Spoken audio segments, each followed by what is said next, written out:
So I just wanted to make a comprehensive video about creating Google Meet invitations and setting up meetings.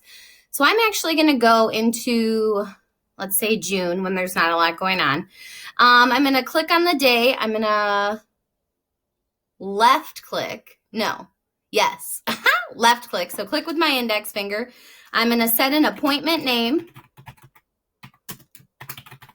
And then if I look here, I can add a time. So let's say my appointment's happening at 12:30. I have an event. I'm going to add guests. So I am going to add Miss Chatterson because her and I have to have a meeting. And then where it says add rooms, I'm going to click.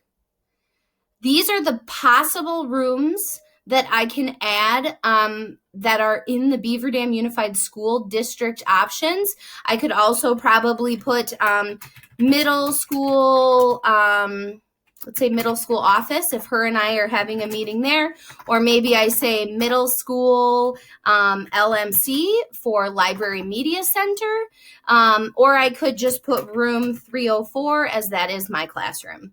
But because we're in quarantine right now, I can't do that. So I'm going to go back to where it says join Hangouts Meet, and I'm going to click down. This tells me what the meeting ID will be and the phone number if someone wants to call in.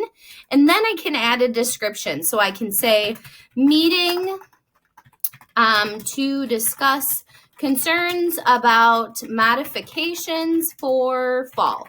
Okay, that's what Ms. Chatterson and I are meeting to discuss.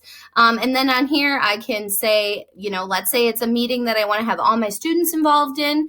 I can send it to my Google Classrooms, but it's just a meeting with myself and another colleague. So I have my name selected for just my calendar, and then I have my colleague sent. Now, when I send her the invitation, save, it says, would you like to send invitation emails to Google Calendar guests? I'm going to say don't send, but you want to say send. Don't send because this isn't a real meeting.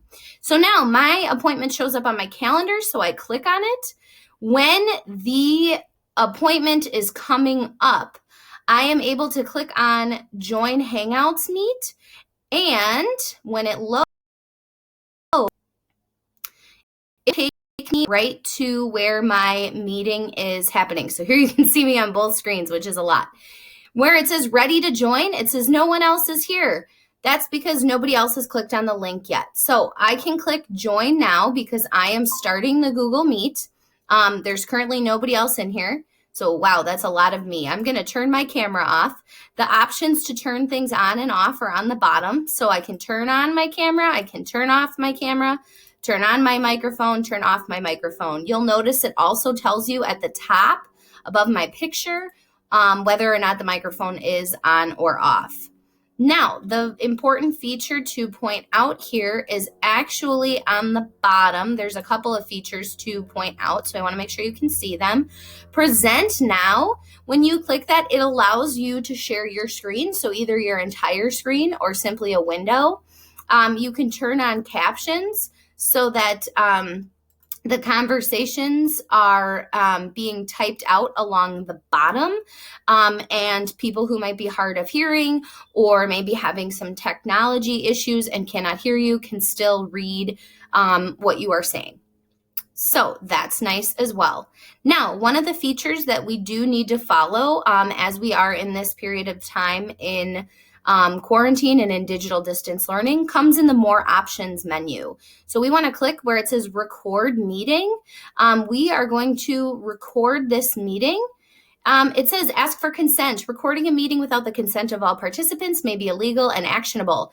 You should obtain consent to record this meeting from all participants, including external guests and guests who join late. You need to record any meetings that occur. They are not being shared on YouTube or any other social media sites. They are simply for documentation for the district. And so you're just going to click accept. I'm going to click decline right now because I don't want to record myself talking to myself. But there are some other options as well. You can use a phone for audio if you're having audio with or audio issues with your computer. You can change the layout. So you can decide if you want it to be tiled, if you want a sidebar, if you want a spotlight, all that kind of stuff. And then if you add on the extension, you can tile it with every single person in the meeting. So for staff meetings, that's really helpful. You have a comments box here. So here you can see next to comments, I usually will have a long list of people in a meeting. Let's say you want to make sure that people have access to a question that you're asking.